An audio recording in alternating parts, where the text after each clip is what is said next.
Hello friends, ഞാൻ നിഷ. എല്ലാവർക്കും നിഷാജു ബേക്സിലേക്ക് സ്വാഗതം.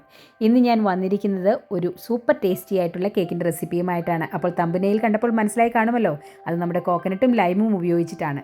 അപ്പോൾ അതിന് വേണ്ടിയിട്ട് ഞാനിവിടെ 3 മുട്ട എടുത്തിട്ടുണ്ട്. അതുകൂടാതെ ഒരു 1/2 കപ്പ് സൺഫ്ലവർ ഓയിൽ. അപ്പോൾ ഇന്ന് ഞാൻ മധുരത്തിന് വേണ്ടിയിട്ട് പഞ്ചസാരയല്ല ഉപയോഗിക്കുന്നത്, അതിന് പകരം കണ്ടൻസ്ഡ് മിൽക്കാണ്. അപ്പോൾ ഞാനത് 1 കപ്പ് കണ്ടൻസ്ഡ് മിൽക്കും കൂടി ആഡ് ചെയ്ത് കൊടുക്കുന്നു. പിന്നെ ഈ കേക്കിന് വേണ്ടിയിട്ട് നമ്മൾ എടുത്തിരിക്കുന്നത് 2 ലെമനാണ്. അതിൽ 1 ലെമൻ്റെ ജ്യൂസും ആ ലെമൻ്റെ സെസ്റ്റും കൂടെ ഇതിലേക്ക് ആഡ് ചെയ്ത് നന്നായിട്ട് മിക്സ് ചെയ്ത് യോജിപ്പിച്ചെടുക്കാം. അപ്പോൾ നമ്മുടെ വെറ്റ് ഇൻഗ്രീഡിയൻസ് ഇവിടെ റെഡി ആയിട്ട് കിട്ടിയിട്ടുണ്ട്. ഇനി ഇതിനാവശ്യമായ ഡ്രൈ ഇൻഗ്രീഡിയൻസ് നമുക്കൊരു അരിപ്പയിലേക്ക് ഇട്ട് അരിച്ച് ചേർത്ത് കൊടുക്കണം. അതിന് വേണ്ടിയിട്ട് ഞാൻ 1 കപ്പ് പ്ലെയിൻ ഫ്ലോർ എടുത്തിട്ടുണ്ട്, 1 table spoon cornflour, 1 teaspoon baking powder,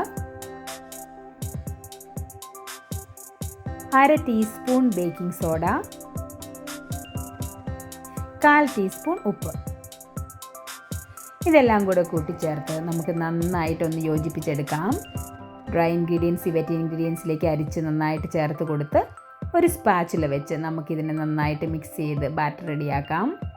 എൻ്റെ ബാറ്റർ ഇവിടെ റെഡിയായി കിട്ടിയിട്ടുണ്ട്. ഇനി ഇതിൻ്റെ രണ്ടാമത്തെ മെയിൻ ഇൻഗ്രീഡിയൻ്റായ കോക്കനട്ട്, ഇത് ഡെസിക്കേറ്റഡ് കോക്കനട്ടാണ്. ഇതൊരു 1/4 കപ്പ് ഞാനിവിടെ എടുത്തിട്ടുണ്ട്. അതും കൂടി ചേർത്ത് നമുക്ക് ഈ ബാറ്റർ നന്നായിട്ട് മിക്സ് ചെയ്ത് യോജിപ്പിച്ചെടുക്കാം. ബാറ്റർ ഇവിടെ റെഡിയായി കിട്ടിയിട്ടുണ്ട്. ഇനി ഗ്രീസ് ചെയ്ത് വെച്ചിരിക്കുന്ന ബേക്കിംഗ് ടിന്നിലേക്ക് നമുക്ക് ഈ ബാറ്റർ ഒഴിച്ച് കൊടുക്കാം. ഞാൻ ഇന്നിവിടെ ഇത് ബേക്ക് ചെയ്യുന്നത് ഓവനിലല്ല, സ്റ്റൗവിൻ്റെ മുകളിലൊരു പാത്രം വെച്ചിട്ട് അതിലാണ്.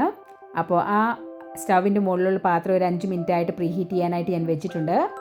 അപ്പോൾ അതിലേക്ക് നമുക്ക് ഈ കേക്കിൻ്റെ ടിന്നിറക്കി വെച്ച് കൊടുക്കാം. ഇത് കണ്ടോ, ഇനി ഈ റിങ്ങിൻ്റെ മുകളിലേക്ക് നമുക്ക് കേക്ക് ടിന്നിറക്കി വെച്ച് കൊടുക്കാം. ഇനി നമുക്കിതിനെ മൂടി വെച്ച് ഒരു 45 മിനിറ്റ്സ് നമുക്കിതിവിടെ ബേക്ക് ചെയ്തെടുക്കാം. അപ്പോൾ ഒരു 45 മിനിറ്റ്സ് കഴിഞ്ഞ് എന്നാ സ്മെല്ലാണെന്നറിയാമോ, നല്ലൊരു സ്മെല്ലാകട്ടോ, ലെമൻ്റെയും കോക്കനട്ടിൻ്റെയും ഒക്കെ. കണ്ടിട്ട് ഇതിവിടെ ബേക്കായിട്ടുണ്ട്. നമുക്കിതൊന്ന് ചെക്ക് ചെയ്ത് നോക്കാം. ഇത് കണ്ടോ, ഇത് ഡ്രൈ ആയി കിട്ടിയിട്ടുണ്ട്. അപ്പോൾ ഇത് നന്നായിട്ട് ബേക്കായിട്ടുണ്ട്. നമുക്കിനി ഇതിന് തണുക്കാനായിട്ട് വെക്കാം. അപ്പോൾ അത് തണുക്കുമ്പോഴത്തേക്കും നമുക്ക് ഈ കേക്കിൻ്റെ മുകളിലോട്ട് ഒഴിക്കാനായിട്ട് ഒരു സോസ് റെഡിയാക്കണം. ഒരു ലെമൺ സെസ്റ്റി സോസ്. അതിന് വേണ്ടിയിട്ട് ഞാൻ 1 കപ്പ് പൊടിച്ച പഞ്ചസാരയാണ് ഇവിടെ എടുത്തിരിക്കുന്നത്.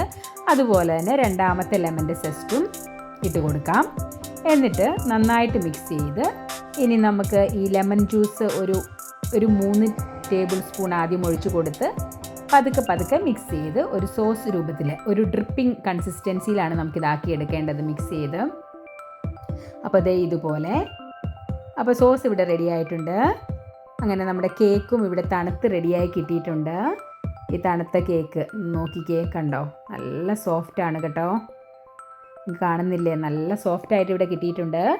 അപ്പോൾ ഇനി ഈ കേക്കിൻ്റെ മുകളിലേക്ക് നമുക്ക് ആ സോസ് ഒന്ന് ഒഴിച്ച് കൊടുക്കാം.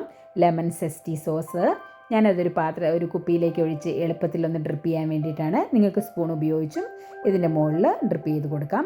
അപ്പം എൻ്റെ ഈ സോസ് കുറച്ച് വാട്ടറി ആയി പോയിട്ടുണ്ട്. അപ്പോൾ അതിൻ്റെ അർത്ഥം ഇത്രയ്ക്കും ഒരു 2 ടേബിൾ സ്പൂണൊക്കെ ലെമൺ സോസ് മതിയാവും കേട്ടോ.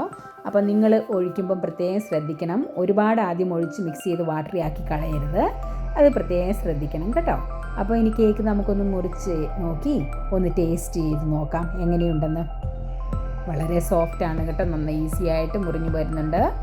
ഇനി നമുക്കിതിനെ ഒന്ന് ടേസ്റ്റ് ചെയ്ത് നോക്കാം.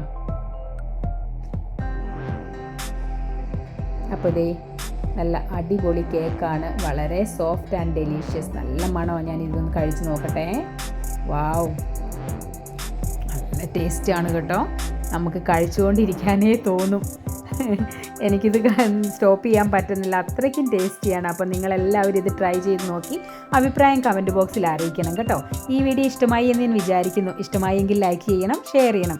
അതുപോലെ തന്നെ എൻ്റെ ചാനൽ ഇതുവരെ സബ്സ്ക്രൈബ് ചെയ്തിട്ടില്ലെങ്കിൽ ഒന്ന് സബ്സ്ക്രൈബ് ചെയ്യണം. പിന്നെ തൊട്ടടുത്ത ബെൽ ബട്ടൺ കൂടി ഓൾ അമർത്തിയാൽ ഞാനിടുന്ന എല്ലാ വീഡിയോയും നിങ്ങൾക്ക് അപ്പം കിട്ടുന്നതായിരിക്കും. അപ്പോൾ എല്ലാവർക്കും ഒത്തിരി നന്ദി. God bless you. ബൈ.